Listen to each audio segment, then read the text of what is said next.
नमस्कार दोस्तों। आज हम बात करने वाले हैं एक ऐसे सिस्टम के बारे में जो इंसान की नीड को पूरा करने के लिए बनाया गया था, बट धीरे-धीरे वो एक प्रॉब्लम बन चुका है आज के डेट में। जो एक वक़्त लाइफ सेवर था, लेकिन आज लोगों के लिए एक फाइनेंशियल ट्रैप बन चुका है। तो हाँ, मैं बात कर रहा हूँ ऑटो पे की। तो चलिए समझते हैं इसके पीछे का राज़ क्या है।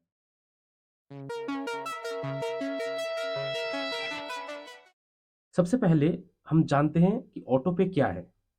तो ऑटो पे पे एक ऐसा डिजिटल फीचर है जिसमें आप अपने जो बिल्स है, इलेक्ट्रिसिटी बिल्स हो, इंटरनेट बिल्स हो, सेल फोन बिल्स से लेकर हर एक चीज़ एक ऑटोमेटेड सिस्टम में डाल सकते हो, क्योंकि जब उसका सर्विस टाइम खत्म हो जाता है उसके बाद वो अपने आप आपके अकाउंट से डिडक्ट होकर फिर रिन्यूअल हो जाता है।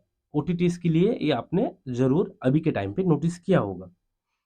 एंड बिना आपके मैनुअल अप्रूवल के ये अपने अकाउंट से डिडक्ट हो जाता है, जिस वजह से प्रोसेस और भी आसान हो जाता है। जो लोग बिजनेसेस करते हैं या फिर बहुत ज़्यादा बिजी रहते हैं अपने काम के लिए, ये उन लोगों के लिए एक वरदान जैसा है। बट ये कन्वीनियंस ही जैसे आप लोगों को लगता है वो सेफ है, और इसी में जो है इसकी असली कहानी छुपा हुआ है।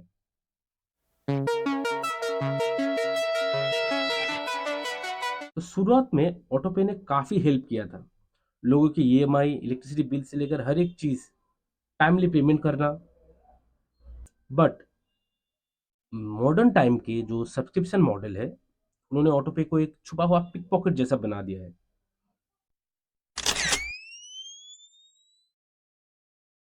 अगर आप नेटफ्लिक्स, स्पॉटिफाई या फिर किसी भी पेड ऐप को बिना ऑटोपे के इस्तेमाल करना चाहते हो, वो आप नहीं कर सकते, क्योंकि जब भी आप कोई एक सब्सक्रिप्शन लेने जाओगे, तो बिना ऑटोपे के अप्रूवल के आप उस सब्सक्रिप्शन मॉडल को अवेल नहीं कर सकते। जब आप किसी भी 1 महीने का ट्रायल लेते हो और बीच में अगर आप भूल गए कि उसे कैंसल करना है, तो ऑटोपे नेक्स्ट मंथ बिना आपकी जानकारी के आपके अकाउंट से पैसा डिडक्ट कर लेगा। एंड महीने भर में छोटे-छोटे ये ट्रांज़ैक्शन होते रहते हैं, इसी के द्वारा आपके अकाउंट से बहुत सारे अमाउंट चला जाता है, जो आपको समझ ही नहीं आता कि कैसे हुआ। एंड ऑटोपे का जो कैंसलेशन प्रोसेस है, वो इतना ही कॉम्प्लेक्स है और इतना ही यूपीआई ऐप्स के अंदर छुपा हुआ होता है कि लोगों को जो सॉफ्टवेयर है, उसको डिलीट करना सबसे ज़्यादा कन्वीनियंस लगता है। अब जो नए यूज़र्स हैं, डिजिटल पेमेंट्स में जो अभी-अभी नए आए हैं, तो ये उनके लिए एक तरीके का डेथ ट्रैप है। जैसे कि मान लो उन्होंने कोई एक नया एप्लीकेशन उन्होंने डाउनलोड किया होगा और उन्होंने उसका सब्सक्रिप्शन एक्टिवेट किया होगा और उनको पता ही नहीं है कि उस बैक वॉल के पीछे एक ऑटो पे का सिस्टम भी अमाउंट हो जाता है। एंड वो छोटी-छोटी ट्रांज़ैक्शन धीरे-धीरे उनके अकाउंट में बड़ा फ़र्क लेके आता है, जो उनको इस ट्रैप के अंदर लेके आता है। और क्योंकि डिजिटल अवेयरनेस अपने देश में अभी भी बहुत ज़्यादा नहीं हुआ है और ऑटो पे जैसे सिस्टम हमारे देश में बहुत ज़्यादा नया है। इस अब मुझे आज एक ओटीटी सब्सक्रिप्शन चाहिए और मुझे 1 ही महीने के लिए चाहिए। तो क्यों मैं एक नेक्स्ट मंथ के लिए सब्सक्रिप्शन डालूँ? तो मैं एज़ ए यूज़र, मेरे पास अपनी चॉइसेस लेने का जो फ्रीडम है वो कहाँ है? अभी जो ओटीटी प्लेटफ़ॉर्म जो ऐसे हॉटस्टार हो गया, नेटफ्लिक्स हो गया, बाकी सारे सब्सक्रिप्शन मॉडल्स के पास ये जस्ट एक ट्रैप है कि आप एक बार सब्सक्रिप्शन लो और वो इन्फिनाइट टाइम के लिए वो एक्टिवेट हो जाता है, क्योंकि ऑटो पे का तो ये प्रोसेस है ना, वो कभी भी नहीं रुकता है, कभी भी नहीं। वो अनलिमिटेड टाइम के लिए चलता रहता है, जब तक आप उसको मैनुअली जाके बंद नहीं करते हो। तो एज़ अ यूज़र अपने पास कोई चॉइस नहीं है कि मैं बस इस 1 मंथ के लिए या फिर इस एक टाइम पीरियड के लिए मैं लूँगा।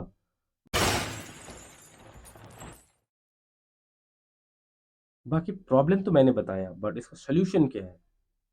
तो मैं आपको फ़िलहाल 3 सॉल्यूशंस दूँगा, जो आप फ़ॉलो कर सकते हैं।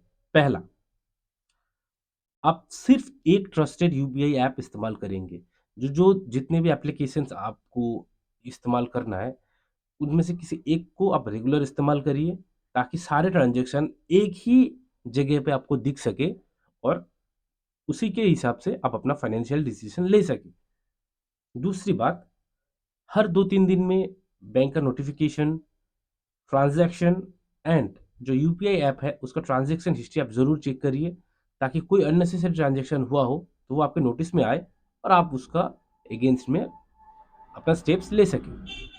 और सबसे जो फाइनल स्टेटमेंट है, वो शायद आप लोगों के लिए थोड़ा-सा ज़्यादा हो जाएगा, बट अभी बहुत सारे लोगों के पास एक से ज़्यादा बैंक अकाउंट्स हैं।